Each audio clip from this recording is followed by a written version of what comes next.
This is the only city that's building new schools. You know, the libraries, schools, police, and fire stations. Most cities giving this up. And if you look at this school, just look at the school.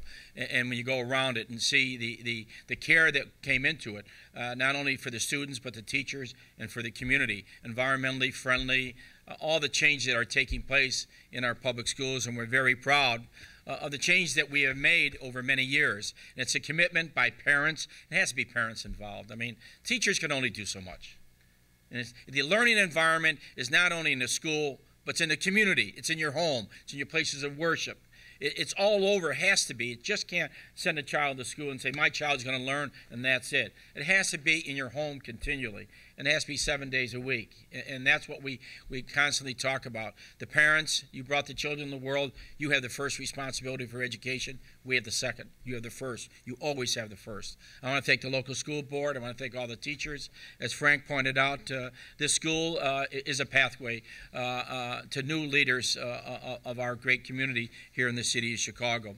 And taking over responsibility, I did that for a number of reasons, because I think the greatest gifts you give your children are moral values from your religious beliefs and yourself. And secondly, give them an education. If you don't give them an education, you don't give moral values, you don't have much of a child.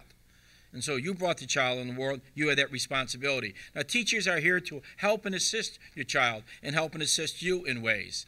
And sometimes you don't want to hear the bad news. And teachers have to tell you your child has an F or a D, your child is not doing their homework.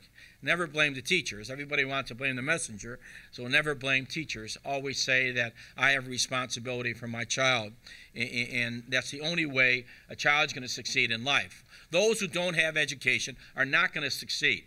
You know that continually. Those in the future who do not have a good quality education are not going to succeed in life. They're going to have a tough life.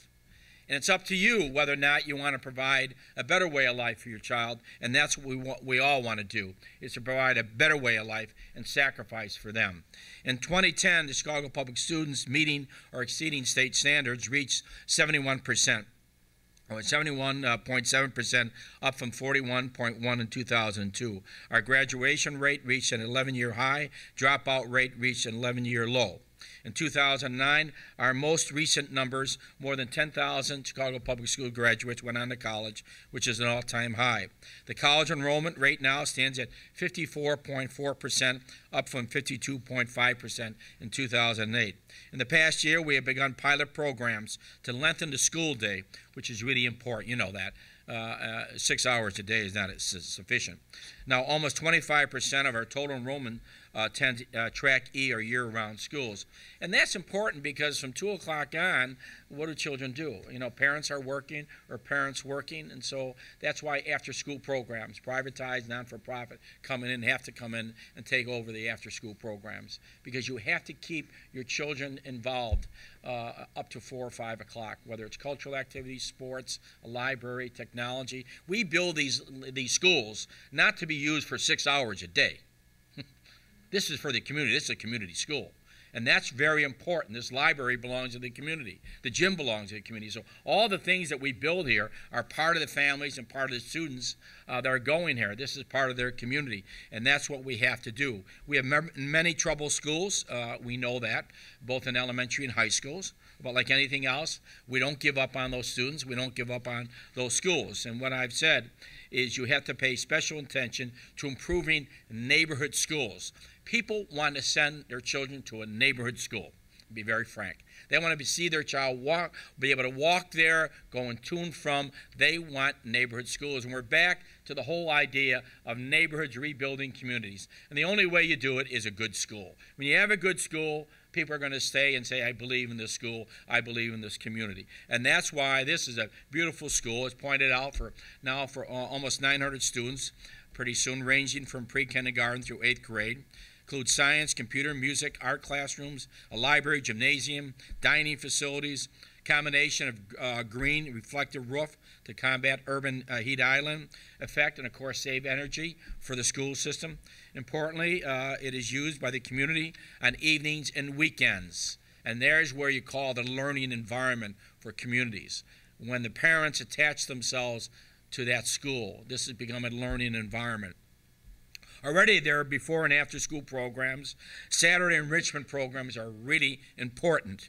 And that is one of the key areas on Saturday. If your children are not doing well in reading or math or languages, you have to spend some time with them or have a program at the school so they can improve themselves. It's very important. That day should not be a lost day for children, whether cultural activities or sports activities as well. I'm very proud. This is one of 5 new schools we have opened this school year as part of the Modern Schools Across Chicago program. It's supported entirely by the city of Chicago. So when I hear people saying we don't do anything for the school system, give me a break. I remember when the teachers had to park down the street. Now we have parking lots every time we build a new school. All of a sudden we build more and more new elementary and high schools, and we're very proud of it. 11 new schools have opened under this program in the last 2 years. We have opened 46 new schools since 1995. There's no other city that's opened 46 new schools. You can go any city and you try to find out where they are. Suburban area, any place. Go around the country and find out. We know what is important to Chicago is the quality education in the building that we give to children and opportunities. Then you put in a park, which is adjacent to the school property. It's 9 acres, has 5 ball fields, backstops, dugouts, bleachers, concession, walking path, picnic area, ornamental fencing and landscaping. Again, a great anchor in the West Lawn community. And to me, the whole idea of opening a new school with the state-of-the-art environment, and that is very, very important, that we can save money and energy and costs and everything else. But the idea is that parents want to send their child to a local school. That is, to me, the most important aspect of the future of our great city. And I'm very proud of what you're doing here in regards to the National Board for Professional Teaching Standards. That's why today I'm very pleased to announce that in 2010, a total of, now listen to this, of 310 Chicago public school teachers have achieved certification from the National Board of Professional Teaching Standards. That's the highest professional credential a classroom teacher can receive. This brings the total number of Chicago public school teachers who have achieved National Board certification to 1,804. Chicago continues to be the fastest growing urban school system in the nation in that regard. Just 10 years ago, we had 11 teachers with certification. 11. And now we have over 1,804. Now think of what a difference, and we knew we had to improve the quality of teaching. I want to congratulate the newly certified teachers for their hard work, their commitment to our children. What they have achieved is truly, truly special. I congratulate you.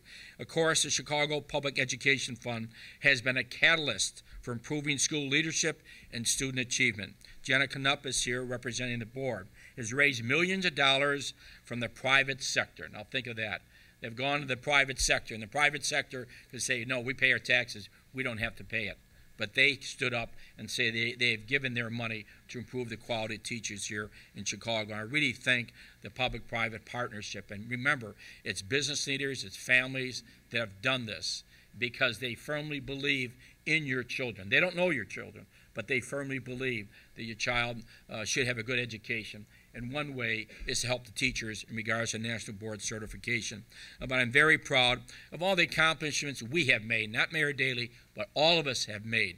Carmen, your local school council, your teachers, your assistant principals, the parents, the students, all the people behind me who firmly believe that, to me, government should look at one issue, is the quality of education that we should give to our children, which is really very important. On another note, I want to talk about this, and maybe some will maybe disagree with me, but I understand that. But, we have fire and police departments, and they cannot strike for one reason. It's public safety, which is really important in this day and age. So we work with the unions, and they're represented by unions, and we go into negotiations over years. And this year, the fire and police got 10%. If I went down the street to any factory here, no one got 10% in the history in the last 5 years. Last 5 years, you go to any factory around here, and you talk to any people working in the private sector, they got no pay raise. And they have to pay part of their pension, they have to pay about health care, big significant amounts. And they're lucky they didn't even get a pay raise. I don't think the teachers should be allowed to strike in the city of Chicago. And I come from a union background, I realize that. But when you talk about public safety is important, what's just really important in this day and age is education. And I don't think there's a bill in Springfield, very controversial. It prohibits teachers from striking. They should go into negotiations, and they should go into binding and arbitration, just like fire and police do. And like anything else, you can't give taxpayers' money away all the time. You know, it's not my money. It's your money. It's the taxpayers. It's the taxpayers of the city of Chicago. And so we negotiate fairly and honestly in what we can afford and what we can do.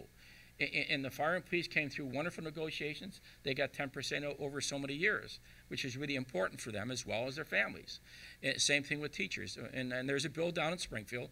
I know a lot of people oppose it, but I don't think teachers should be able to strike, especially coming up this fall. I don't think nothing should ever, we had it in the past. Prior administrations, before '89, there were strikes all over. People started pulling their kids out of school. You have to go to work. What do you do if you can't work? There's pressure on you and all that. So I firmly believe that that bill should be passed and the governor should sign it into law.